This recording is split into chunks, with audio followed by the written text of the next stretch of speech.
এই খরার মাঠে সর্বোচ্চ হলই পাইছে এই ময়না, এবং এটার সবকিছুই ভালো। আজকে ভালো হয়েছে বলেই তো আজকে আমরা সবাই এটা দেখতে আসছি। আমি দর্শকদের বলবো যে এই ছবিটা যেন যারা দেখছে তারা যেন অবশ্যই আরেকজনের কাছে শেয়ার করলে, কারণ এখানে কিন্তু সামাজিক সচেতনতা আছে এবং এটা কমপ্লিটলি ছবিটা ময়নার উপরে। ময়না হইল রিপা, রাজরিপা। সো এই জন্য ময়নার উপরে যেহেতু ছবিটা, মানে ময়নার কিছু ভুল ভ্রান্তি নিয়েই এই ছবিটা। একটা ভুল করার পরে মানুষ যখন বাস্তব জীবনে যায় তখন এই ভুলগুলি কিন্তু তাকে সারা জীবন কুরে কুরে খায়। তো ময়নার মাধ্যমে আমরা এই জায়গাটা ফুটিয়ে তুলছি যেন আগামীতে আমাদের বাচ্চারা ভুল না করে এবং গার্জিয়ানরা যেন সচেতন থাকে। এইটার ব্যাকগ্রাউন্ড মিউজিক করছে এস সারোয়ার, ভালো করছে। আপনারাও দেখেন, দেখে আপনাদেরও ভালো লাগবে আমি আশা করি, এবং আপনারাও ছোট মানুষ আমি মনে করি, আপনাদেরও যারা আছে তারাও যেন এই ভুলগুলি না করে। যেমন আজকাল যে মিডিয়াতে যে সুইসাইডগুলি হয় বা করার চেষ্টা হয়, যদি আগে থেকে যদি জীবনটাকে শুধরায় নেওয়া যায় সচেতন হয়ে, তো আমি মনে করি যে এটা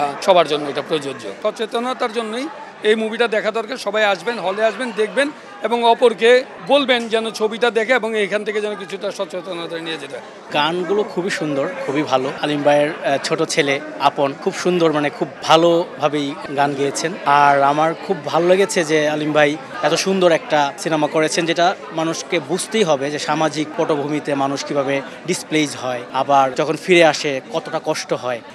এই এনভায়রনমেন্টগুলো করার জন্য যে মিউজিকগুলো করতে হয়েছে এইগুলো অনেক টাফ ছিল। আমি ভাইয়াকে অনেক শুভেচ্ছা জানাই যে এমন একটা টাফ জিনিস আমাকে দেওয়ার জন্য। আর দর্শকদেরকেও বলবো সিনেমাটা দেখুন, অনেক সুন্দর একটা সিনেমা, যেটাতে আপনারা অনেক কিছু বুঝতে পারবেন।